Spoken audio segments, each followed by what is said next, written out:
We want to thank everybody again, and we want to particularly thank Lynette Young-Overby and her whole team of dancers, choreographers, composers. All the collaborators. I also want to took all of us. How we sounding out there? We all right?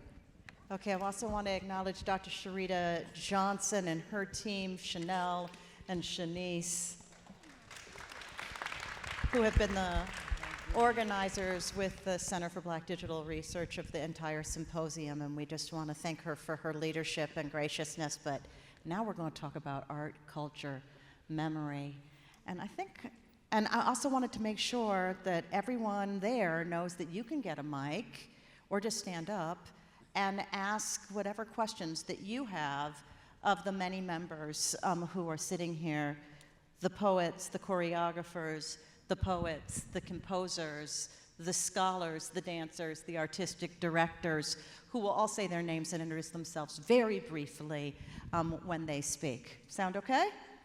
So my first question, just to get us going, and then we'll hear from you as well, is in moments when rights are constricting, in moments on pressure on democracy and equality, can you talk about the heightened importance of art and culture? And Martha, I'm actually going to start with you, and then we'll go from there. Thank you, Gabrielle.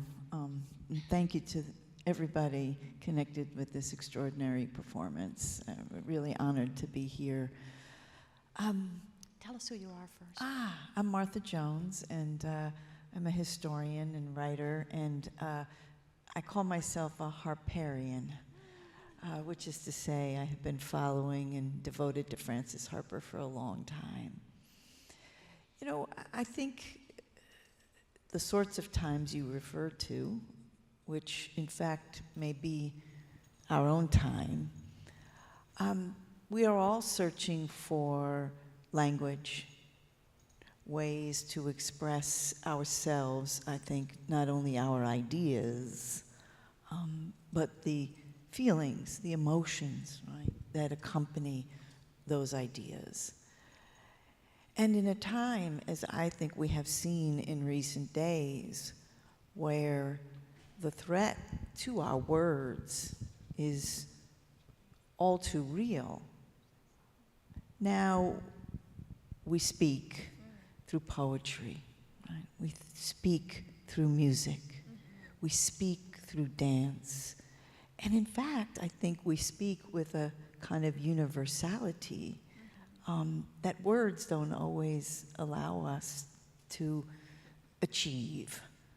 So for me, there's something so essential about what we've seen tonight, and a lesson for us about how we might expect to be speaking to and about and with one another for some time to come.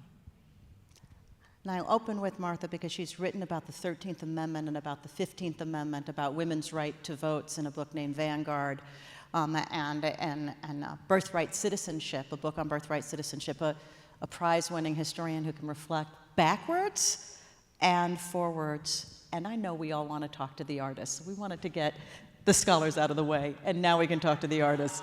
All right. All right. Who would like to go? May I hand the mic over, and you can pass it on if you are not feeling the moment, Glennis. First of all, I'm just so pleased to be here with everybody that's sitting up here and all the dancers and all the collective force, because who knew in 2025 we would be here where we are now? And Frances Harper, I am filled with a certain kind of rage that I did not know her in elementary school, in middle school, in high school, in college, and higher education. And she was speaking for us back then, now. I am so pleased to be working with the collaborators that I have worked with. This woman right here with the sharpest mind, this man with the music, and this woman over there who does the collective with the community, who brings it, because right now we need the collective. The art is not in the individual, the art in us all together. And Frances Harper, she was busy with hand and needle and knitting and quilting and bringing us together back then. Why did I get in my car and drive from South Carolina? My family's like, what you doing? You going to Penn State? I said, I'm going where my people are. I'm going where my like-minded people are. Because this world right now is on fire, and she lit that fire back then, and we are still getting warmed by that fire, y'all. And I am not trying to be hokey. I am not trying to steal anybody's thunder or anything, but we are in a time that I talked to my 89-year-old mother who turned 89 on Monday. And she said to me, and my mother's always full of hope. She's always full of hope. And you know what she said? Glennis, baby, the world can't keep going on this way. And that's the downest I've ever heard her. And so I know that there is hope, but y'all, we got a ways to go. And it's through dance, it's through poetry, it's through scholarship, it is through music, how we get up every day and try to figure out the hard things in our life. And so I say this collaborative effort is the microcosm. You know, this is how we do it. This is how we knit. This is how we put ourselves back together and keep doing it. But I hate it that we are here. Yes. I hate it to the bottom of my core that we are fighting the fight that we have to fight. But we are doing it in the ways that we know how. We are giving it what we have. So I thank you, not just everyone sitting here, but everyone out there, but as Maya Angelou, to bring another poet in the room, we come as one, but we stand as 10,000. So our ancestors are with us. And to the sister who embodied Sharia Ben, she did that thing. Yes. She did it. So that's why I'm here. I'm going to pass the mic. I'm going to stop talking. You know, I'm a poet. I'll talk. Good evening. And let's give her another hand now that she's out here to receive Miss Sharia Ben. Yes. You better stand up. Yeah. Yeah. Come on. My name is A.T. Moffett. I was fortunate to be one of the choreographers for this project. Whenever Dr. Overby, and this is just a word of advice, if she ever asks you to be involved in a project, do it. Do it quickly. Put the date in your calendar, because you know it's going to be a project that's meaningful with people who are wonderful. It's going to be challenging. You're going to ask some hard questions, but you're going to do it together. And so the thing that gives me hope is being in close community with artists, with scholars, and community leaders who are trying to find a way towards each other in this time when it feels like all of the forces are trying to move us away from each other. So I'm so thankful to be a small part of this. So thank you all.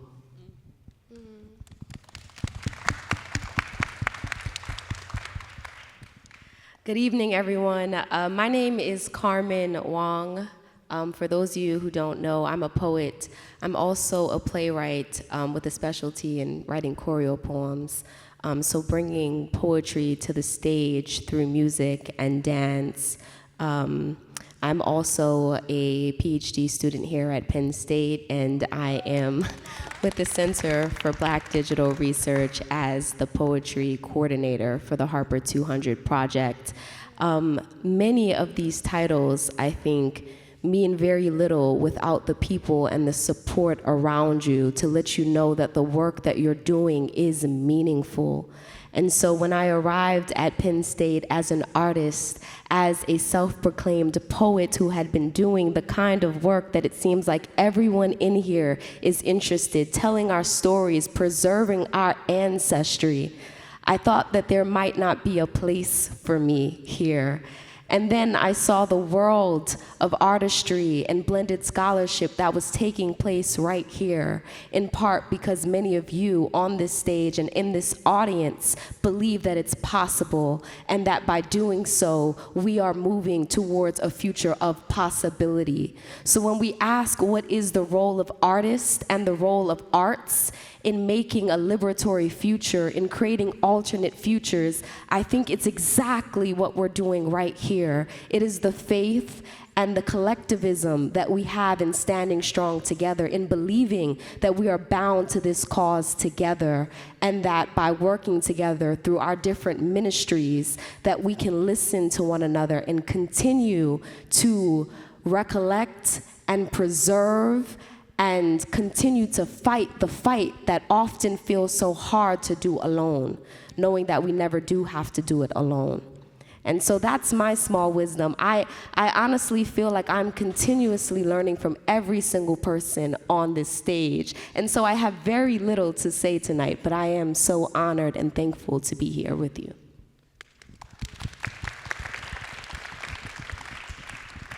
What are we talking about? I had to ask Frances, let me go. Frances, I got to go to the Talkback. So, no.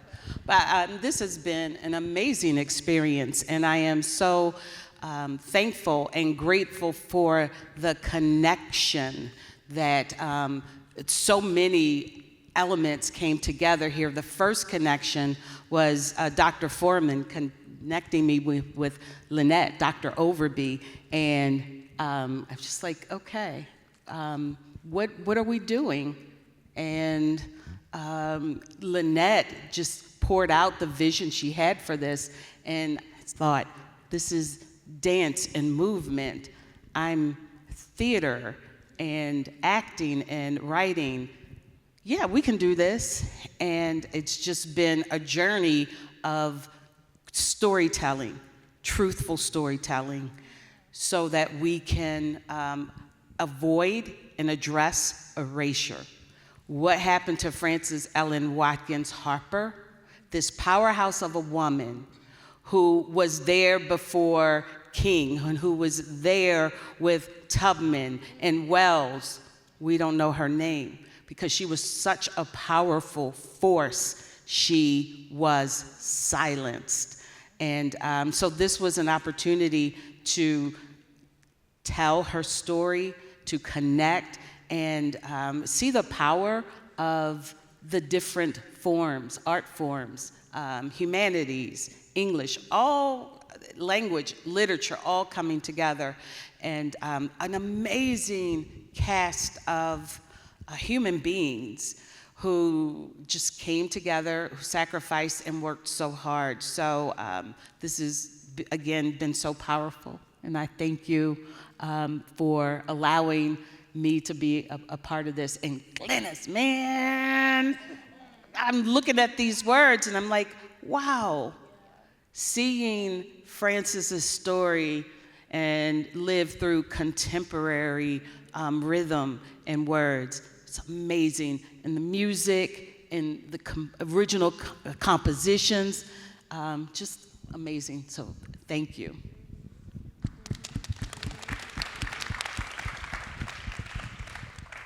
There are so many Harper specialists in the audience, and although obviously we can ask each other questions from the stage, Eric Gardner's new book on Reconstruction and Harper is just out from Oxford University Press. Wave at us.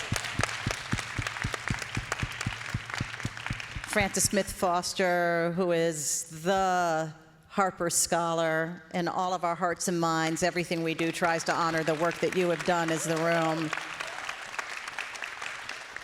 I'm not going to go on past that because there's so many scholars. I'll get myself in trouble, right, if I go on, but there are so many. And so Sharita Johnson, who literally has done painstaking research to figure out the travel of Frances Harper, particularly in the Reconstruction moment, and also as the co-organizer of this symposium, is in the room. So what questions might come from the audience, particularly to the composers, dancers, artistic directors, and poets who were involved in the production itself?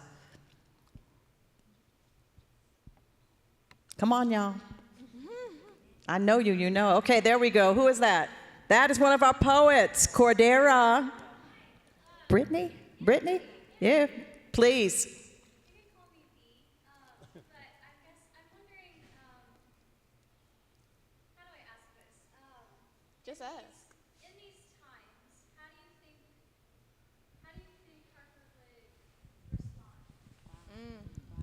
She was right. Like, how do you think she would respond? Like, do you think she would say the same thing? That's a good question.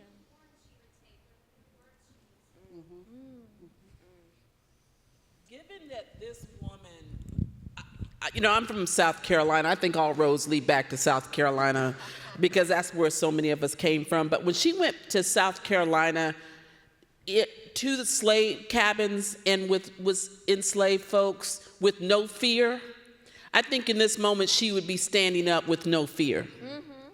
I think that woman had a sense of agency that many of us are clinging on to now in our scholarship, in our artistry. So that's why we're here. I think this is why this whole symposium, right? Because she is speaking right now. I think she's in this room. Everybody has embodied this woman because she is telling us to go forth. She's speaking through us. Every single person. And the scholarship, all this deep, you guys have done the deep work. We are clinging on to her. She's speaking to you. She's here in this room. She's doing the work so we can do the work. That's part of what I think. And I know I come across as immediate and urgent in every single thing. But y'all, I just want to say this. You know, our lives are not a given. We don't even know. And so whatever she has to say, we need to say it, and we are linking arms. What she said, we are all what? Bound together. I mean, everybody say it. We are all what? Bound up together. And so that's what she's asking us to do, is to be bound up together. Yeah. I guess, well, one thing I've been doing recently over the past 2 months, I get up in the morning and I listen to poetry. I meditate to music, and I discovered Maya Angelou's, a lot of her saying, you know, focus on yourself, have faith in God. So one thing I would say that Frances Harper would do, I hear a lot of hope in her poem, That Blessed Hope. Because many of the young people today feel that they're outsiders, they have no goals, they have no influence on society. When I listen to that poem in the morning, it gives me a lot of encouragement. And I think that's what it says. And I think that's how she would encourage her young people. I could see her using a soft tone and just reading this poem to her young people. There's also a poem called That Grain of Sand, where it tells them that you are as important as that grain of sand. To me, she's a comforting person. Yeah.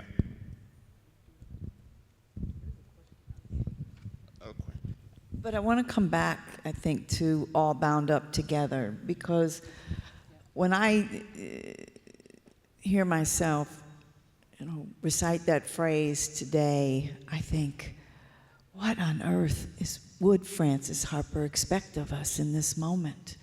Because she spoke those words, right, in the face of people who would deny her humanity, and yet her message to them was, we are all bound up together. And so to me, Harper really challenges me to dig deep for my sense of humanity, and not to abandon my ambition for us in a time where I think it is all too evident why we might abandon altogether that ambition. The other thing she says, is that a society is judged by the condition of its weakest and its feeblest, right? So directing us, right, to our moral compass. And again, I think we live in a time where that sense of our profound purpose is being challenged. So to me, she is so challenging to live with and live by in a moment that is designed to deny and defy, I think, many of the extraordinarily high ideals that she embodied across her life. I think it's really it's a challenge to the world, but I think it's also a challenge to us. Bound up doesn't feel like kumbaya. It's like you were saying, it's challenging in the way like you love your family. It's challenging in the way that love is the hardest work that you can do. That does not mean it's easy and that we're all bound together in this moment. It's like we are in this thing. I think it's kind of goes back to a family is only as healthy as the secret that they're keeping. And that's what America is. That's how healthy we are. This thing that is being flipped upside down, we're good and evil, you know, that sort of thing.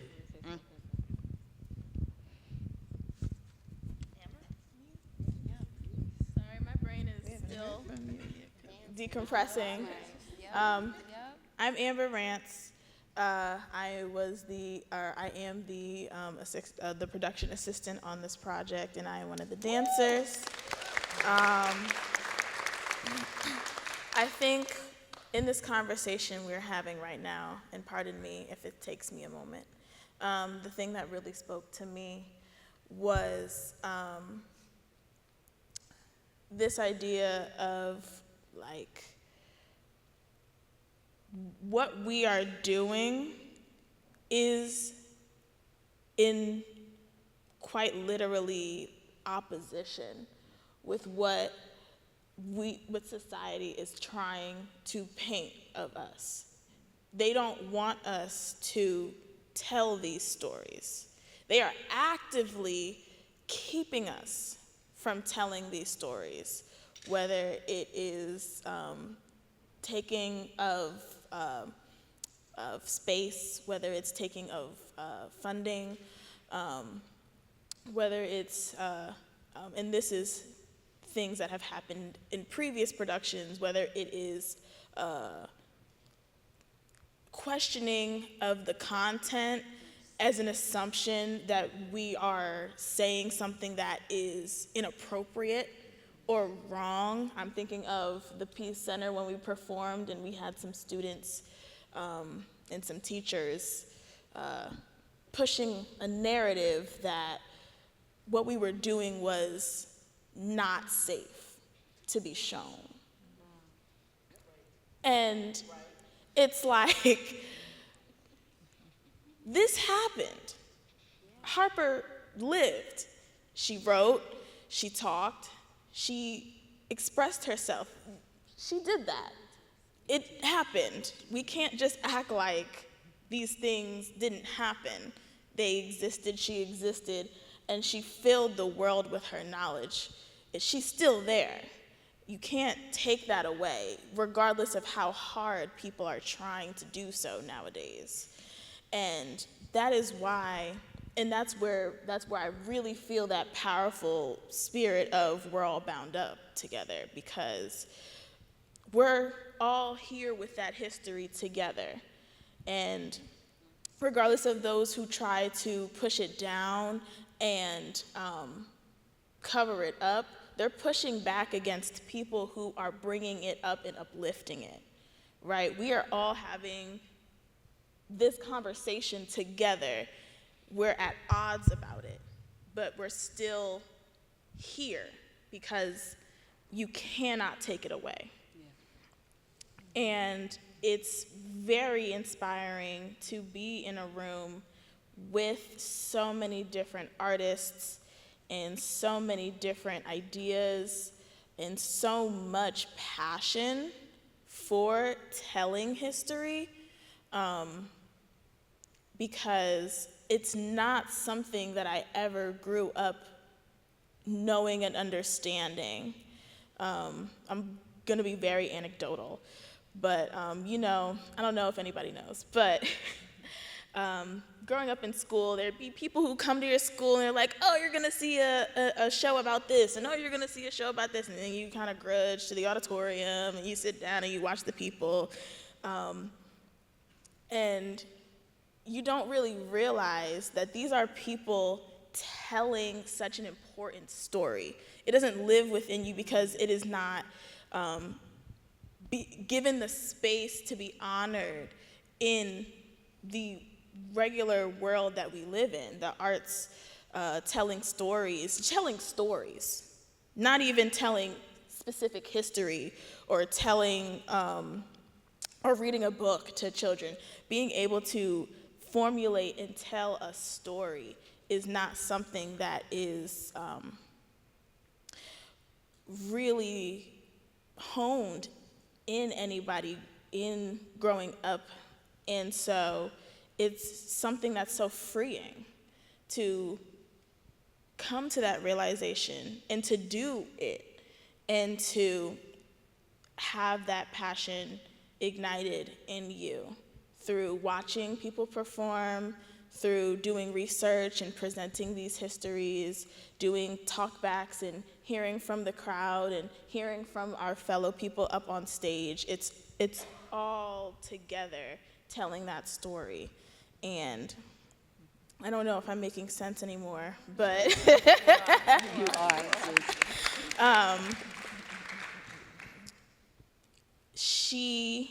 Harper, has ignited that. And you can't erase her. You can't push her down. We have taken that inspiration, going back to what would she say? She has inspired us to say things. We have come to say things based off of how she has touched us and how she has inspired us. And we're all bound up together. You go out into this world and you talk about her, and you talk about the history, you talk about the things, and you defend what you believe in. And you keep pushing. I'm done now. Keep pushing. I love that. I want to tag on that, keep pushing. Few, that's what I call her Few, Frances Ellen Watkins Harper. Few, that's Few Harper. Her life was steeped in pain and loss from the time, basically, she was conceived. And with her ailments and all the things that she went through, she didn't focus on those things in her writings, she just did it. She did the thing in the midst of the pain. And that's what I hear her saying, get up and do it.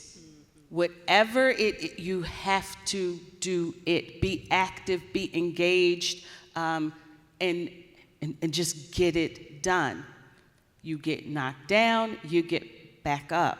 And just her, I think she would have a podcast if she were living this time. And it'd be called Truth and Consequences. Because she told the truth, and she also said, this will be the consequence. You cannot, I just love that May 1866 speech. I go to it, and she's like, you can't do this. You can't neglect the weakest and feeblest without receiving a curse in your soul. And to say the things that she said in that time, and the things that still need to be said now, like I feel that we could not say this was in 1866, but it's so relevant right now. Her writings, even the return to her rhythms and her style of poetry. I think I'm gonna say she's like the mother of slam poetry, and just this incredible woman, but rising out of the ashes all the time. So I hear her saying, do the thing, just get up, stop running your mouth. and do the thing, because what you do to the weakest and feeblest of them, it's going to come back to you. Speaking of doing the thing, I want this last question to go to Lynette Young-Overby, and then we're going to close off. Well, I just want to say, Lynette, we started this project 2 years ago when the world was very different. And the idea was we just wanted to share this wonderful story of this woman to celebrate her 200th anniversary of 200th birth. And then the world changed. We had a wonderful grant that was supporting our work. And when the administration changed, the grant was rescinded because the topic was not what was to be shared. And so I would just say that I'm so blessed to have worked with so many scholars and artists and dancers and poets and composers to together create this work that we hope to share more broadly and to continue this work. So Let me you. ask you one last question. Every time you have a production, you have people of different ages. Always. There are always multiple generations, and there's always children in your production. Can you talk about the ways in which you create dancers of different abilities, sizes? Talent? Everyone can participate in the arts, everybody. And I truly believe that. People, we do workshops. Oh, I can't dance. They're dancing by the end of that workshop. They're choreographing. They're writing poetry. So yes, and I do believe we have that ability to share. And we can lift people up in that way, that you are an artist. You have that ability to share.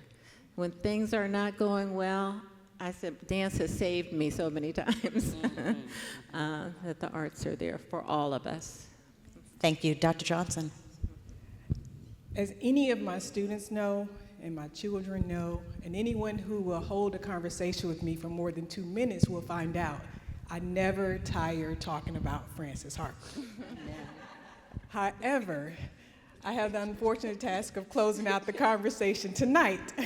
But I do want to invite you all to come out over the next 2 days where we will be commemorating the life of Frances Harper. We have poets and we have scholars. They're all out to share their work, their talents, their voices in order to preserve her legacy. We will have panels about Frances Harper and Black feminism, all of her works, her work during the Reconstruction period, and most importantly, I think, the new perspectives of Harper, how her legacy will be preserved into the 21st century and beyond. So please, please, tell your friends who weren't here tonight what they missed, and then bring them out to the panels over the next couple of days. We will be in Foster Auditorium and the Paternal Library starting at 11 a.m. So good night all. Continue these conversations as we walk out, and certainly come back tomorrow.